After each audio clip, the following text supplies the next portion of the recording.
그 면접 요령을 알려주는 것들은 꽤 있더라고요. 그래서 제가 어떤 좀 색다른 이야기를 해줄 수 있을까 생각을 해봤는데, 저만의 강점이 있어요. 뭐냐면 저는 면접을 100번 이상 봤거든요. 실무 면접.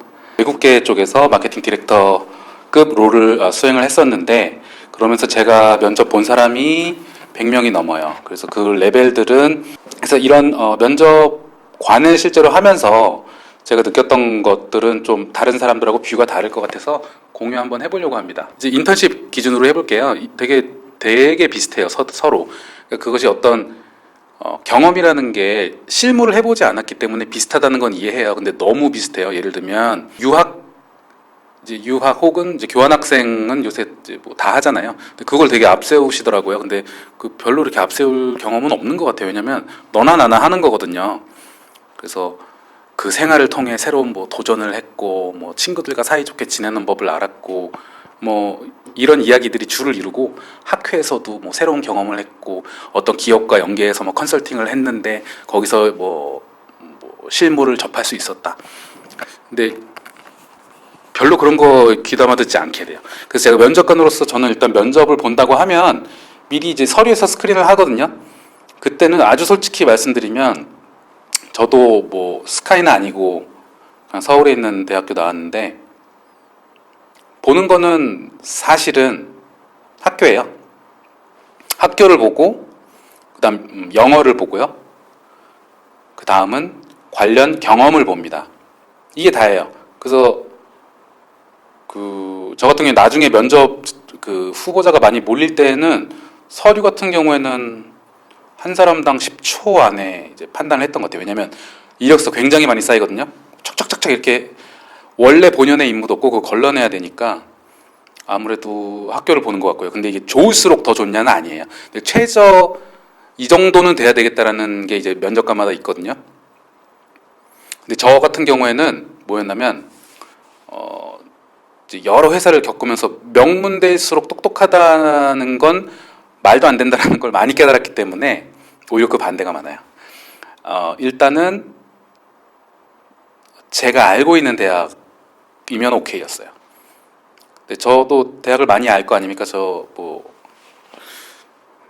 웬만하면 여기서는 뭐 크게 당락을 결정짓는 아주 굉장히 중요한 요소는 아니었던 것 같아요.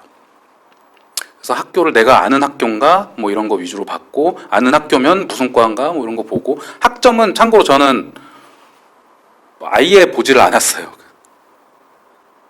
그걸 왜 보죠? 대기업이 아닌 이상. 대기업도 그걸 왜 보는지 모르겠어요. 아무튼 저는 아예 보지도 않았어요. 그리고 뭘 보냐면 아까 뭐 봤다 그랬죠? 영어 본다 그랬죠?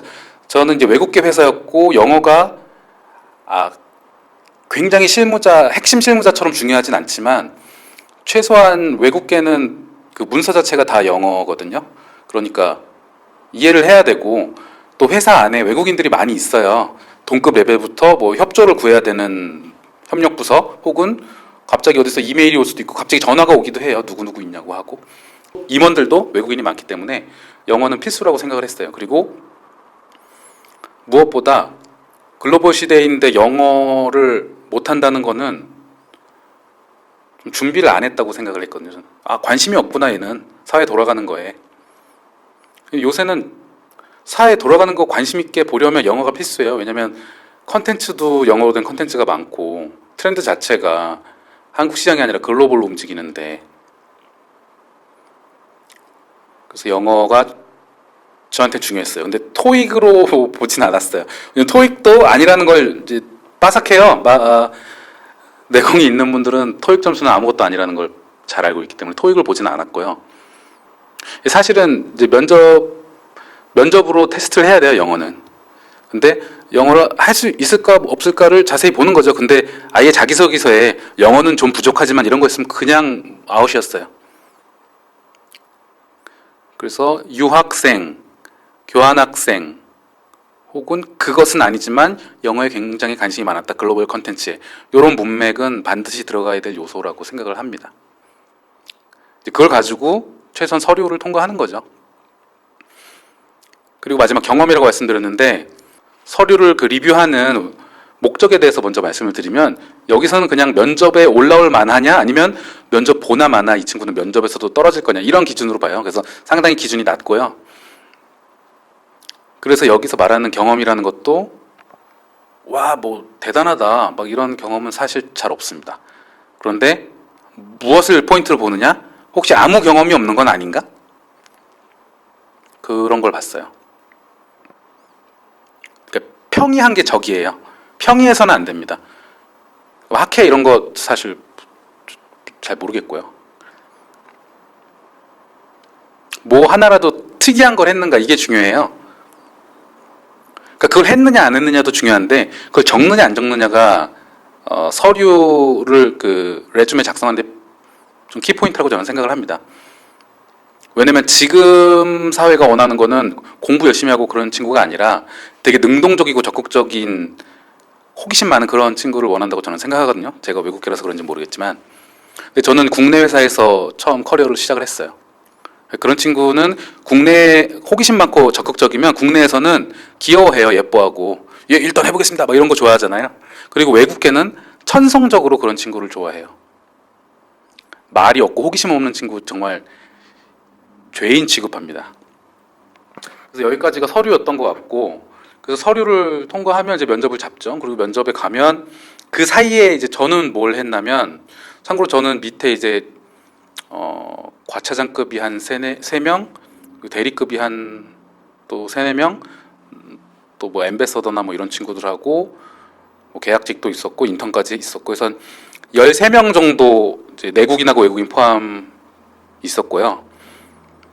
그러면 일이 이제 많은 부서라는 걸 아실 수 있겠죠. 그리고 바빠요. 여기저기 협력부서에 가서 일하고 뭐 조율하고 또 뭐 디렉팅하고 이런 거 바빴는데 면접 보기 전까지 제가 하는 일은 뭐냐면 까맣게 잊고 있는 거예요. 그래서 그 당일날 와서 아 오늘 면접이 있구나 라는 것까지만 알아요. 그리고 이제 그날 이제 캘린더에 나와 있잖아요. 연동이 돼 있잖아요. 스마트폰에 전날 이제 다음날 입고 갈 옷 챙기면서 아 내일은 면접이니까 너무 후레하게 입고 가서는 안 되겠다. 좀 어느 정도 좀 그래도 회사의 얼굴인데 잘 입고 가야지 하고 잘 챙겨가는 거예요. 그리고 면접 당일에 면접 보러 들어갔어요. 레주메를 다시 읽거나 하진 않아요. 그래서 면접에 들어가면 1대1 면접도 있고 뭐 1대3 면접도 있고 그랬는데 인턴 같은 경우에는 시간이 너무 없고 그 후보자가 많으면 1대3까지도 받고요. 아닌 경우에는 보통 1대1을 봤어요. 시간이 짧더라도 15분, 30분이라도 1대1을 받고 그때 이제 제가 하는 좀 잘하는 질문들이 저는 많이 있었기 때문에 처음 면접을 시작할 때는 제가 막 적어놓고 면접자에 대해서 막 밑줄 쳐놓고 이것은 왜 그런가 막 이렇게 했었는데 나중에는 너무 많이 하다 보니까 저만의 어떤 면접을 그 흐름을 탄력 있게 유도하는 노하우가 쌓여가지고 따로 적어가지는 않았고요. 이제 100명이 넘었다고 말씀을 드렸잖아요. 제가 하는 건 일단 들어가요. 그러면 뭐 이렇게 좀 긴장한 후보자가 있고 이제 프레젠스를 한번 보죠. 프레젠스. 전반적으로 상이 어떤지 이게 한국말로 상이 어떤지 이러면 약간 미신 같아 보이는데 영어로 프레젠스가 어떤지 본다 그러면 좀 있어 보이죠, 그죠? 그래서 눈빛 아니면 뭐 당당한 태도 아니면 뭐 뭔가 이 사람이 좀 사회 경험이 그러니까 사람을 이렇게 인터퍼스널한 어떤 스킬이 있는 사람인지 아닌지를 그냥 이렇게 보는 거예요. 안녕하세요. 뭐 밖에 덥죠? 오늘 춥죠? 뭐 집은 어디세요? 오는데 찾기 쉬우셨어요? 뭐 이런 이야기를 건네고요. 이제 어떻게 반응하는지를 보는 거죠. 그리고 면접을 시작을 하게 됩니다. 그러면 저는 일단 주로 이제 아이패드를 썼어요. 그래서 아이패드 안에 이제 다 들어가 있겠죠. 그 사람의 레주메나 이런 거는 어차피 이메일로 왔었으니까 이메일 이렇게 뒤집어서 열어둡니다. 열어두고 저는 통상 어떻게 했냐면 네 간단하게 업무 위주로 자기소개 해주세요. 그러면 여기서 이제 동공지진이 막 와요. 업무 위주로 자기소개를 하라는 건 뭐지? 그래서 여기서 이제 좀 최악이 뭐냐면 연기를 하는 거예요. 안녕하십니까? 저는 할 수 있다는 모토에 제 인생을 걸고 있는 어디서나 빛나고 싶은 누구 후보자 누구 이런 분들이 있거든요. 근데 그러지 않으시기를 좀 추천을 드려요. 왜냐하면 이 굉장히 건조할수록 좋아요. 처음은 굉장히 건조하고 말을 중언부언하지 않고 되게 간결하게 하는 게 좋습니다. 그래서 처음은 1분 내외로 하시는 게 좋아요. 혹은 뭐야 이게 끝이야?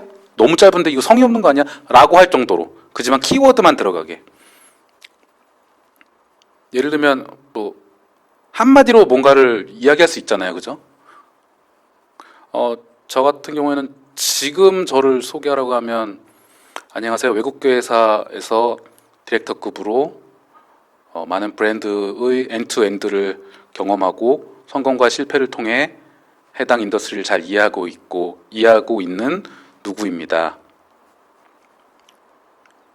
그리고 회사의 그 시니어 매니지먼트 팀으로서 직원 관리 그리고 멘토링에 있어서도 10명 이상의 직원을 리드를 하면서 직원 관리자로서의 모습도 갖추고 있는 누구이고 이 회사에 무엇이 관심이 있어서 오늘 이렇게 뵙게 됐네요. 반갑습니다. 물론 지금 갑자기 이렇게 얘기해서 그런데 잘 못했을 수도 있어요. 아무튼 되게 건조한 게 좋아요. 막 감정적으로 저는 뭐 무엇을 항상 열정과 패기를 중심으로 하고 있으며 친구들 사이에서 언제나 뭐 그런 거 하지 마시고요. 굉장히 그냥 끊어서 이야기하시고 나는 누구다, 뭘 잘한다, 그리고 이 두 개 때문에 이 회사하고 맞을 것 같아서 왔다. 뭐 이렇게 하시면 돼요. 뭐 회사에 기여를 하고 싶습니다. 좋죠. 근데 이제 기여를 할 수 없잖아요. 주니어면 거기서 누가 약간 좀 뭐 기여를 뭘 할 수 있는데요. 뭐 이렇게 하면 난감해질 수 있을 것 같아요. 그래서 뭐 차라리 그냥 더 솔직해도 괜찮을 것 같아요. 그러니까 기여한다는 게 나쁜 건 아니에요. 근데 약간 가식적으로 보일 수 있다는 거죠. 얘 연기하고 있네. 이런 느낌이 드는 순간 감점이라고 저는 생각을 하거든요. 그래서 감점이라기보단 연기를 하지 않는 게 훨씬 더 매력적이에요, 사람이. 왜냐면 면접관들에 따라 다르겠지만 면접관들이 바빠요. 바빠서 정말 핵심만 간파하고 싶은 거예요, 면접관들은. 원래 여러 명 하는 면접은 다를 수 있어요. 1조 누구입니다, 2조 누구입니다 이런 건 다 할 수 있는데 실무자 면접 같은 경우에는 바쁘고 핵심적으로 평소에 일하는 그런 사람을 원하는데 면접에서 중언부언하면 안 되는 것 같아요. 그러니까 자기를 얼마나 잘 알고 있느냐, 셀프 어웨니스도 되게 중요해요. 그래서 나는 이걸 잘하고 그래서 이런 데 관심이 있고 이 회사에 일하고 싶어요. 이런 거면 될 것 같아요. 그 다음에 쭉 이어가게 되죠. 근데 제가 잘했던 질문이 있어요. 뭘 잘해요? 라고 하면 네? 뭘 잘해요? 라고 하면 어떤 걸 말씀이십니까? 뭐 이러는데 그냥 개인 누구로서 잘하는 게 있으면 듣고 싶다고 이제 그런 걸 많이 했거든요. 그러면 처음엔 준비한 게 나와요. 뭐 친구들 사이에서 항상 긍정적인 에너지를 준다는 평을 듣고 있습니다. 일단은 저는 들어요. 듣고 또요? 그래요. 또 저는 시간 관리를 매우 철저히 하는 편입니다. 그러시구나. 또요? 눈이 약간 흔들리기 시작하면서 이렇게 하게 돼요. 이렇게 지금 저처럼 말이 없게 돼요. 장점이 되게 많을 것 같은데 더 생각해 보시라고. 무엇이든 좋으니까 더 듣고 싶다고. 그럼 이제 약간 준비를 안 했잖아요. 여기서 약간 아무 말을 하게 되고 평소에 자기가 왜냐하면 면접이니까 뭔가 말을 해야 된다는 지금 순간에 스트레스가 있을 거 아니에요. 그러니까 진짜 자기 잘하는 걸 이야기하게 돼요. 저 사실 친구 사이에서 좀 뻘소리 잘합니다. 웃기는 소리 잘해요. 성대모사 잘하는데요. 아니면 저 공기를 잘하는데요. 아니면 이상한 것들이 막 좀 나오게 되거든요. 그러니까 여기서 뭘 말하느냐가 그 사람의 인간적인 매력을 확 어필하는 데 도움이 돼요. 역으로 제가 또 잘 물어보는 거는 사람은 완벽하지 않잖아요. 좀 본인이 고치고 좀 더 보완해야 될 점 뭐라고 생각해요? 한마디로 단점이 뭐냐는 거죠. 그럼 여기서 또 많이들 하시는 실수가 일부러 장점으로 보이게 하려고 저는 한번 집중하면 다른 것들을 쉽게 잊어버리는 그런 성향이 있어서 다이어리에 항상 체크리스트를 체크리스트를 확인하면서 그런 저의 단점을 보완하려고 하고 있습니다. 뭐 일단은 들어요. 왜냐하면 준비된 거라는 걸 알거든요. 이게 긴장감이 있어요. 이 사이에 밀당을 하는 거예요. 그럼 일단 들어요. 아 그러시구나. 그 더 질문할 줄 알았는데 그냥 저 넘어가 버리거든요. 그런 거는 또요. 또 그래요. 아 그럼 또 뭐 얘기하죠. 그럼 또요를 제가 마음에 들 때까지 해요. 한 보통 3번까지는 하고요. 5번, 6번 한 적도 있어요. 왜냐면 이거 제가 배운 스킬 중에 하나인데 옛날에 호주 출신의 그 당시 이제 저를 하여했던 사람이 이런 이야기를 하는데 와 진짜 심장 쫄깃쫄깃하더라고요. 근데 그거를 제가 좀 인상 깊게 해서 간 것 같아요. 저는 그 당시에 뭐 웃기는 소리 잘해 그리고 뭐 글 쓰는 거 좋아해서 제가 이제 자비 출판 친구들하고 그냥 재미삼아 책을 낸 적이 있었는데 뭐 그런 책도 냈을 정도야라고 약간 뻥튀기해서 얘기했더니 되게 좋아하더라고요. 그리고 단점 같은 경우는 한번 나중에 한번 따로 그 마련을 할게요. 자기가 잘하는 것과 못하는 거 그냥 사실 정답이 있어요. 그 정답을 제가 나중에 한번 말씀을 드리도록 하겠습니다. 오늘 얘기하면 너무 길어질 것 같고요. 단점도 뭐 단점이면서 장점으로 커버하려고 하지 마세요. 단점 그냥 단점이야. 그냥 인정하세요. 쿨하게. 그 얼마나 인간적으로 매력적인지 아세요? 예를 들면 저는 예전에 이런 거 있어요.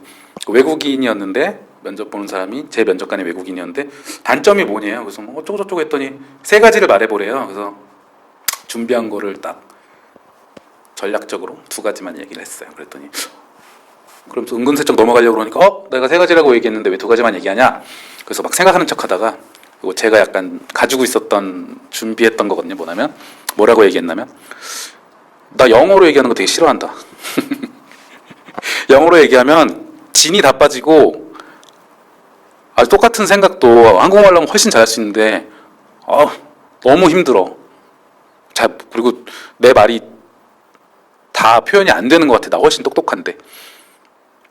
요거는 살짝 장점인 거 아시겠죠? 그러니까 실제로는 더 똑똑하다는 거를 이제 내세운 건데 그러기 위해서 나는 이걸 노력하고 있어. 이런 걸 안 했단 말이에요. 그러니까 그게 내 단점이야. 너무 힘들어. 빡세. 그랬더니 웃더라고요, 되게. 왜냐하면 그 사람도 이제 영어를 물론 이제 외국계 임원이니까 영어를 잘하는 사람이었는데 모국어가 아니었거든요. 자기도 불편한 거야. 살짝 입가에 미소가 보이더라고요. 그래서 합격이구나 했는데 그래서 합격을 했고요. 그렇습니다. 그래서 장단점을 먼저 물어보고요. 그 다음 이제 핵심적으로 생각하셔야 될 거는 그러니까 장단점을 잘 알고 있어야 된다는 거예요. 키는. 그리고 막 억지로 이렇게 막 커버해서 스토리 만들려고 하지 마시고요. 다 보이니까 잘 전략적으로 딱딱딱 끊어서 장점은 이건데 어쩌고저쩌고 이렇게 얘기하시는 게 좋아요. 그리고 장점이 이제 제일 중요하잖아요. 본인의 장점을 어필하는 게 여기서 반드시 적어야 되는 것들이 있어요. 반드시 적으세요. 내가 잘하는 거를 리스트를 쭉 적어보세요. 그 업무 JD에 따라서 원하는 게 있을 거고 내가 잘하는 게 있을 거 아니에요. 그 뭐 비교해 가서 좀 비슷하게 쓰시든 자기가 잘하는 거를 한 10가지를 적어보세요. 10가지 이상 되실 거예요 아마. 팁 하나 알려드릴까요? 그 구글 같은 데서 한국말 말고 영어로 레주메, 인터뷰, 스킬스 이렇게 검색해 보세요. 그러면 면접이나 인터뷰 혹은 또 그 레주메에서 네가 적어야 되는 스킬셋들 이러면서 영어로 쫙 나와요. 그러니까 괜히 머리 짜지 마시고 거기서 쪽쪽쪽 객관식이잖아요. 거기서 긁어 모으세요. 긁어 모으신 다음에 자기가 잘 말할 수 있는 거 그리고 자기가 진짜 잘하는 걸 동그라미를 치시는 거예요. 빠르게. 그러면 제가 뭐 하려고 그 적었죠? 그럼 리스트가 쭉 있을 거 아니에요? 뭘 해야 되냐면 이 2가지를 적으셔야 되는데 그 옆에 예를 들어서 난 뭘 잘하냐? 인터퍼스널 스킬이 좋아. 그 사람들을 잘 이렇게 하고 기분 좋게 편안하게 해주는 그런 게 있어요. 근데 그게 무슨 기술이야? 이러는데 분명히 스킬셋에 있어요. 그 non-verbal 스킬셋이라고 해서 약간 soft 스킬이라거든요. soft 스킬.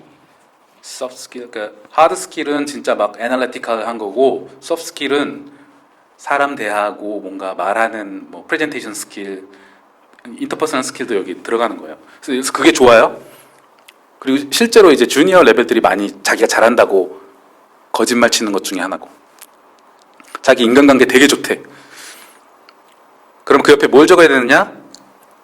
나만 그런가? 이걸 하나 적으세요.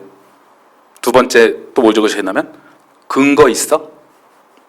이렇게 적으셔야 돼요. 아니 인간관계 좋은데 근거가 어디 있어요? 이렇게 하시잖아요. 그러면 이제 떨어지는 거예요.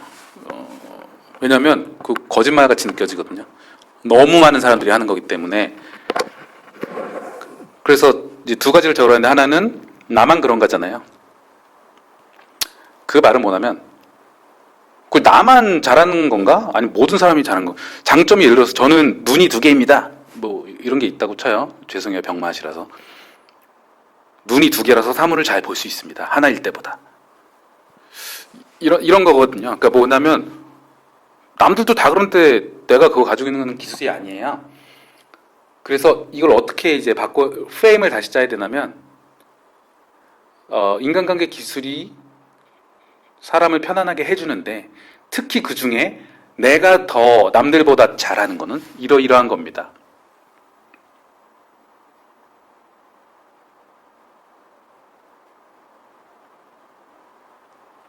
제 사례 하나 해줄게요. 그래서 예를 들면 저는 그 미팅 그 실제로 면접 때 썼던 것 같은데, 굉장히 이제 프로액티브하다 라고 했어요. 그래서 이제 제가 왜 그거는 나만 프로액티브한가? 남도 그런 거 아닌가? 이제 이런 관점에서 제가 부가 설명을 했던 게 뭐냐면, 나는 남들이 아무도 안 하려고 할 때 내가 먼저 한다. 질문도 다 궁금해하면 뭐 눈치 보고 올 때 나는 먼저 질문을 하고, 미팅 때 이거는 누가 해요? 라고 하면 나는 먼저 말을 한다, 항상. 그것 때문에 본의 아니게 초반에 이제 아무도 안 하려고 할 때 뭐 이렇게 물어보고 그러면 리더 역할을 많이 하게 되잖아요. 그래서 그런 것들을 살아오면서 많이 하게 된 기회가 된 것 같다. 그리고 질문도 먼저, 지원도 먼저, 제가 먼저 하겠습니다. 지원도 먼저, 가서 인사도 먼저. 나 항상 먼저 한다. 그리고 그거를 통해서 내가 이거 먼저 하면 되게 베네핏이 많다는 거를 스스로 큰 러닝이 있어가지고 뭐든지 항상 그렇게 먼저 하려고 한다. 그게 나의 my way of being proactive. 뭐 이렇게 이야기를 했던 것 같아요. 그러니까 나는 proactive의 데피니션이 되게 많잖아요. 나는 그 중에 내가 나만이 하는 proactive는 이런 거야.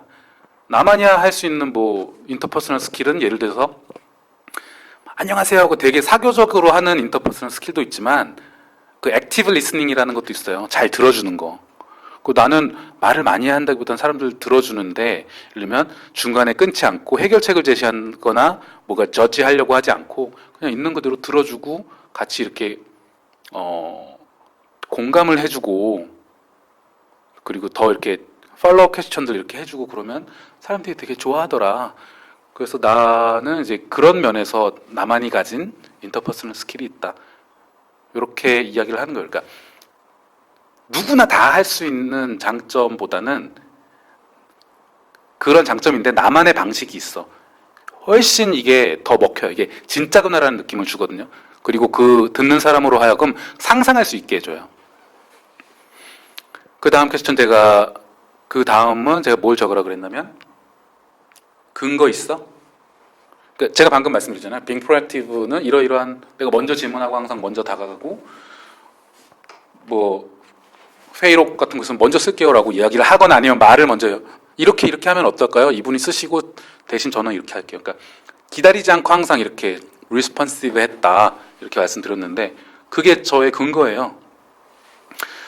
뭐든지 근거를 댈 수 있어야 돼요. 뭐 유학 생활이 됐건, 그러니까 인턴십 같은 경우에는 특히 경험이 많지 않기 때문에 학창 시절로 돌아갈 수밖에 없는데, 그러다 보면 답변이 다 비슷해요. 학회 아니면 뭐 동아리 아니면 뭐 어디 회사 인턴십으로 하면서 아니면 알바하면서 이게 다잖아요. 그 안에서 이야기를 이제 추출을 해내야 되는데 근거가 있어야 돼. 안 그러면 다 그냥 면접관들은 빠삭이기 때문에 아 많이 들어본 얘기 또 하네. 아유, 뭐 이런 이야기를 하게 됩니다. 그래서 그 근거를 만들어내야 돼요. 아 이거 근거가 어디 있어? 뭐 말이 되면 됩니다. 말이 되면.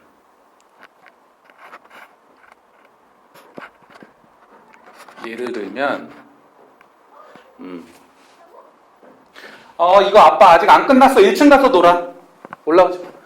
10분 있다가 와. 10분 있다가 와.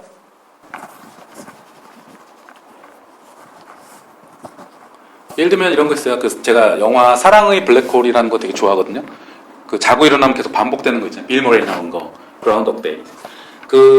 거기서 뭐가 나면 그 사람이 매일 피아노를 쳐요. 매일이 반복되니까 피아노를 하나도 못 치는 사람인데 매일매일 배우다 보니까 되게 잘 치게 된 거예요.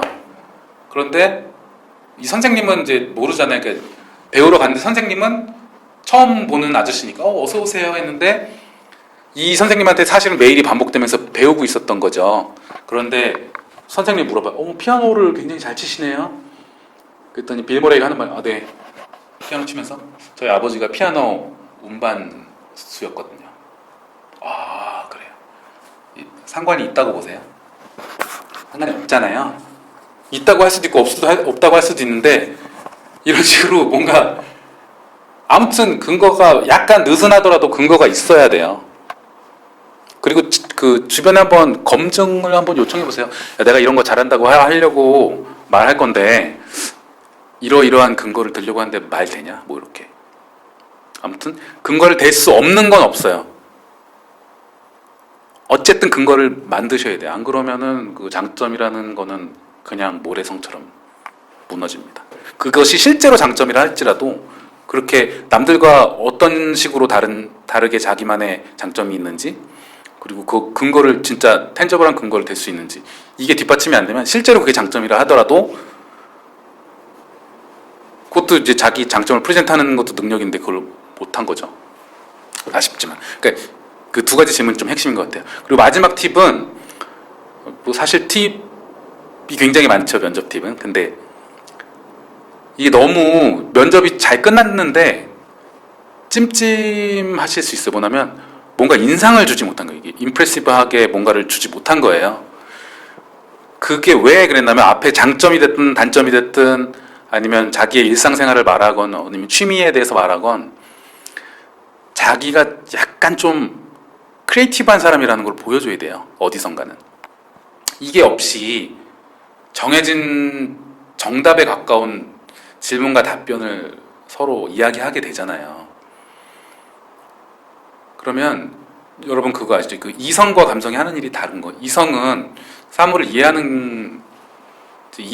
하게 해주는 기능이 있잖아요.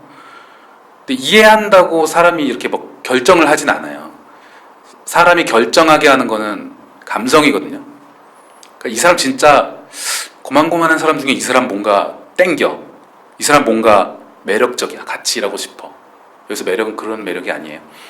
뭔가 인간으로서의 그런 뭔가 더 있을 것 같아. 요런 그 이모셔널 임프레션을 줘야 돼요.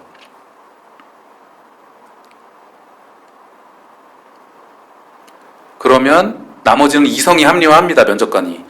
이 친구 이런 거 되게 같이 일하고 싶고 뭔가 더 활기차고 매력 있을 것 같은데 아까 이러이러한 경험이 있다고 하니까 충분히 그럴 수 있을 거야 라고 이성이 합리화하거든요. 그러니까 더 중요한 거는 되게 어필을 하는 거예요. 다른 면에. 그러려면은 뭔가 크리에이티브한 하나가 있어야 돼요. 예를 들면 취미가 하나가 독특한 게 있다든지 오타쿠 같은 게.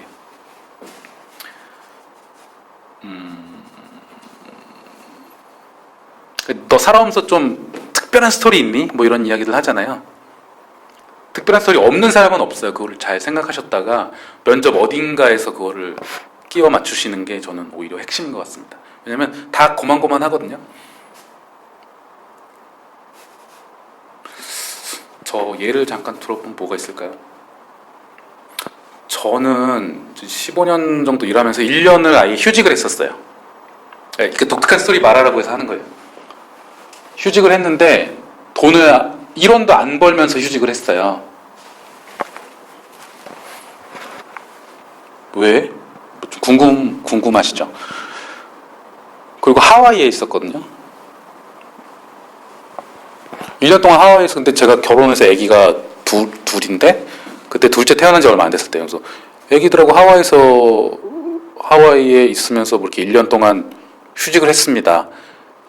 여기서 이제 스토리가 나오는 거예요. 왜냐면 그 당시에 일상이 너무 지쳤고 저의 뭐 꿈이 있었고 이 뭔가 인생에 있어서 마지막 기회라는 심정으로 뭔가 턴어라운드를 하고 싶었고 뭐 어쩌고저쩌고 뭐 이런 썰을 푸는 거죠. 그러면 이 사람 되게 특이하네. 그래서 둘로 갈리겠죠. 이런 무책임한 사람이 있나? 라는 것과 이 사람 진짜 좀 크리에이티브하고 자기 일을 진짜 되돌아보는 사람이네. 남들이 하지 못한 과감한 또 그런 면도 있구나. 뭐 이렇게 생각할 수 있겠죠.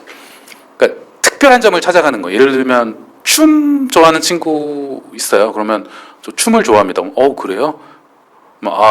춤과 관련된 이런 커뮤니티에서 실제로 활동을 하고 있고 나의 패션 포인트는 그런 댄서고 그런 사람들과 지내면서 새로운 영감을 받고 그런 뭐 어떤 크리에이티브한 것들이 나를 살아가게 하는 원동력이다. 그리고 그런 크리에이티브가 단순히 거기서 끝나지 않고 이 일로 가져올 수 있을 거라고 나는 믿는다. 그리고 사물을 볼 때 항상 뻔한 게 아니라 그런 아티스트들과 어울리면서 배운 그런 색다르게 보는 능력, 또 다르게 이렇게 저렇게 시도해보는 그런 그 방법들을 나는 알고 있기 때문에 뭐 일이라는 게 수학 공식처럼 돌아가는 게 아니고 좀 크리에이티브하고 이런 아이디어들이 중요하다고 생각한다. 뭐 이렇게 연결을 할 수도 있고요. 뭐 앞에 춤춰보라고 하지는 않을 거예요. 근데 뭐 자기 유튜브 같은 거 한번 보여주거나 이러면 좋겠죠. 그 특이한 게 사실 되게 많아요. 저는 이제 뭐 옛날에 오토바이크를 탔었는데 섀도우 750cc 탔었거든요. 약간 할리 데이비슨 같은 소리 나는 괜찮은 거예요. 뭐 그런 걸 탔던 영상을 보여주면서 내가 이렇게 보기엔 심각해 보이지만 나 라이프를 즐길 줄 아는 사람이고 뭐 또 이상한 거 많잖아요, 사람들. 나는 뭐 캠핑을 좋아해가지고 산속에 들어가서 혼자 있어. 뭐 이런 얘기 할 수도 있고. 근데 그걸 잘 풀어야죠. 이 직무와. 또 이상한 거 뭐 있을까요? 자기 뭐 어렸을 때 사업했었는데 뭐 고등학교 때 이러이러한 시도를 해서 뭐 굉장히 실패했지만 거기서 이런 거 많은 거 얻었다. 아무튼 좀 특이하고 깨는 거야. 약간 또라이 소리 들어도 좋으니까 그런 거를 잘 녹아들게 하는 게 이 사람을 굉장히 면접 보는 사람이 결국엔 컨텐츠를 보여주는 거잖아요. 이 컨텐츠를 되게 풍부하게 해요. 그리고 그게 정말 제대로 예시를 든 거면 이 직무와 좀 적합한 그런 좀 아웃사이더적인 크리에이티브한 기질을 보인다면 더 확신을 갖게 되는 거죠. 이 사람은 특이한 이력이 있던데 그 정도면 확실하겠다. 왜냐면 그건 거짓말을 하는 게 아니거든요. 취미나 이런 좀 다른 쪽은. 그리고 사람들이 잘 모르잖아요. 그거 이제 설명을 해주는 거죠. 혹시 아까 뭐 댄스다 예를 들면 춤 혹시 좋아하세요? 되게 좋아하실 것 같은데 라면서 이야기를 할 수도 있고 제가 뭐 춤에는 이러한 그 분야가 있고 그 중에 제가 추는 춤은 이런 건데요. 예를 들면 뭐 유튜브 한번 보실래요? 이런 춤은 뭐 이렇게 다르고요. 뭐 유명한 뭐 누구가 이런 춤을 추는 사람이고 어쩌고 저쩌고 뭐 밤에 홍대 혹시 가보신 홍대 가면 그 앞에 가면 이런 사람들이 되게 많이 있는 데가 있는데 그런 데 가도 되게 색다르실 거예요. 전혀 한국이 아니고 전혀 새로운 문화를 느낄 수 있고 어쩌고 저쩌고. 그러니까 뭔가 하나 콕 이렇게 찝을 수 있어야 된다는 거예요. 그래서 오늘 제가 면접관으로서 어떻게 준비를 했었나를 그냥 스몰 토크처럼 이렇게 말씀을 드렸고 중요한 거는 자기 장단점을 잘 파악하는데 객관식으로 가져올 수 있다는 거 그리고 자기 장점을 할 때 그 옆에 항상 따라 붙어야 되는 질문이 있다는 거 이게 나만 그런 건가? 아니면 나만의 방식이 있나? 두 번째 근거가 있나? 근거 없으면 아무 소용없다. 그리고 세 번째는 인간적인 매력을 어필할 수 있는 그러면서 직무에 맞는 자기 약간 의외의 그런 스토리를 반드시 한두 개 정도 있어야 된다. 그 면접을 뭐 많이 보면서 느꼈던 것들을 기회가 되면 또 한번 말씀드릴 기회가 있으면 좋을 것 같습니다. 아니면 그 다른 분들 많이 계시잖아요, 유튜브에. 근데 성함이 기억이 안 나는데 이형 유튜브 이형 면접관 그분이 되게 유명하시더라고요. 그래서 제가 한번 이렇게 쭉 봤는데 좀 의심을 가지고 봤었는데 실제로 하는 걸 보니까 되게 잘 짚어주셨더라고요. 그래서 그런 분들 거 많이 참조하시면 되고, 다만 저는 저만의 뷰가 있는 거예요. 왜냐면 외국계 관리자 출신이고 면접을 되게 실제로 면접관을 100번 이상 하면서 좀 이렇게 많이 한 사람만이 느낄 수 있는 그런 이야기들이 또 있을 것 같아서 되게 이렇게 원리 원칙보다는 저는 약간 이렇게 가니쉬 같은 그런 역할을 할 수 있을 것 같아요. 혹시라도 궁금한 거 있으시면은 댓글에 적으시면 나중에 시간 될 때 나중에 그 주제를 한번 다뤄볼 수도 있을 것 같습니다. 그리고 마지막으로 이건 지나가는 말로 할게요. 면접이 되고 안 되고는 준비 잘하고도 중요한데 자기가 그 회사에 맞느냐 안 맞느냐가 사실은 제일 중요해요. 안 됐다고 뭐 낙심할 일이 절대로 아니고요. 잘 된 거죠. 안 맞는 데 가면 더 고생하거든요. 그러니까 결국에는 자기하고 맞는 데를 찾아가는 과정을 면접이라고 생각하시면 좋을 것 같아요. 참고로 아까 하와이에서 1년 쉬고 돌아와서 저도 이제 재취업을 했었거든요. 30대 중반이었고 30대 중반에 애 둘 딸린 사람이 어떻게 더 되게 좋은 대우로 저는 좋은 조건으로 취업할 수 있었거든요. 딱 10군데 면접 보고 11군데째 하고 12번째 이렇게 동시에 2개를 합격했었는데 그런 이야기도 나중에 해드리면 재미있을 것 같아요. 뭐 유명한 회사도 많고 그래서 이상입니다.